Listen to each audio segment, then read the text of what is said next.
one of the best stories of Christmas, perhaps. It's a really heartwarming tale. The tale of how an envelope filled with hard-earned money was found in a London pub just a few days before Christmas.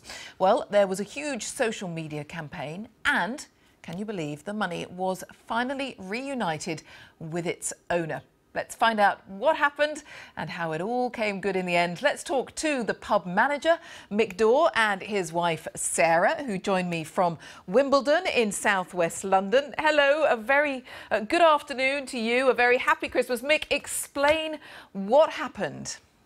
Well, the guy was in here on Thursday night, and I think he probably had a few beers, actually. And at the end of the night, when everybody had cleared out, it was a very busy night in the pub, and we found a wage packet underneath one of the chairs, or what appeared to be a wage packet. It was sealed up envelope in an old-fashioned wage packet, and all it had on it was just his first name, Marius, M-A-R-R-U-S-Z, and it was stuffed full of cash, no wage slip, nothing else in there. So we just started a bit of a Twitter campaign to try and find him. I thought it'd take about 10 minutes, but It took a little bit longer, and we needed a bit of help from some famous people to get it going. But eventually, yesterday he came in, and we gave him his money back, and he got his Christmas box.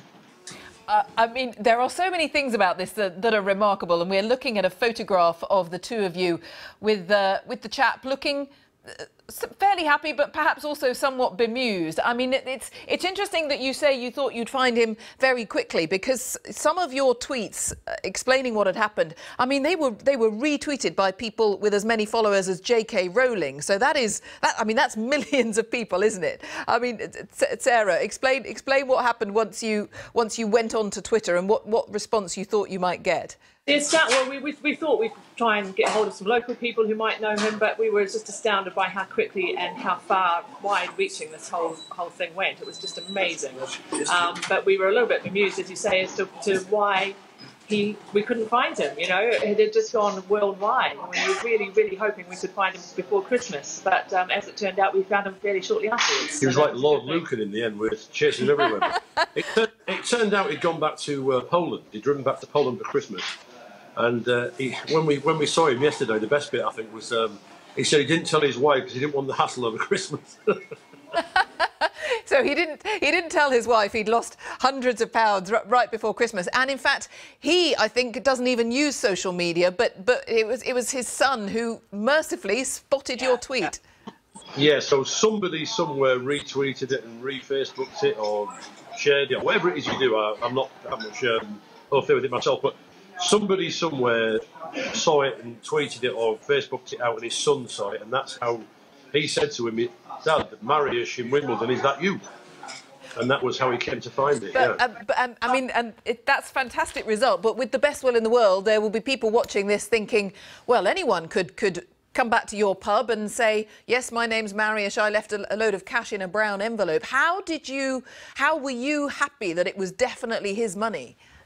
Well, he showed us photos that was taken on the night at the very place where we found the pay packet. So it was him and a group of workmates on a pre-Christmas drink after work. So that helped us, and we also located them on CCTV. So we were 100% satisfied we got our man. It was definitely the right guy. And he told us exactly what money was in the envelope as well, and he even showed us the seat that he was sitting on. So it 100% is the right guy. And he was can I just say as well, he was a lovely fella, really nice bloke. He was so grateful. I don't think even to this day, I don't think he really appreciates the fact the whole world was looking for him. But he was a smashing guy, yeah, lovely bloke. And lovely for you, I guess, to know that you have lovely, honest members of staff who didn't think they'd hold on to a little bonus right before Christmas, or indeed a member of the public who picked it up. Well, no, it's a member of staff, and the thing is, as I'm sure you're aware, hospitality staff aren't the best paid people in the country, and for a guy who works here to find an envelope stuffed with cash 3 days before Christmas and hand it in. His name's Andrew Ratcliffe, we all call him Nobby, and I must say, he's a fantastic guy. We're just so hugely proud of him, and the real story is all about him, because without his honesty, there would be no story. There would be no story, and he's an incredible guy, and I pay tribute to him.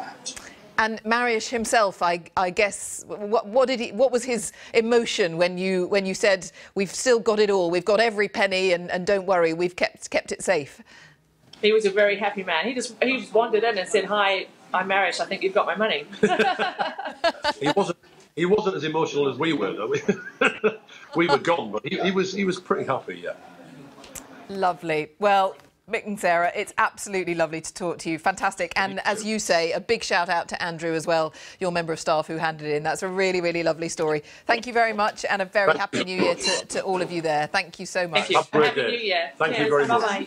Thank you. Oh my goodness, made me a bit emotional as well, just as they were. What a lovely, lovely story. A pub in Wimbledon in southwest London ended happily for everyone. It's nice to have a nice tale to report because, my goodness, in this job you don't get very many of them. So that's a real treat, and Happy New Year to everyone there at the pub in Wimbledon.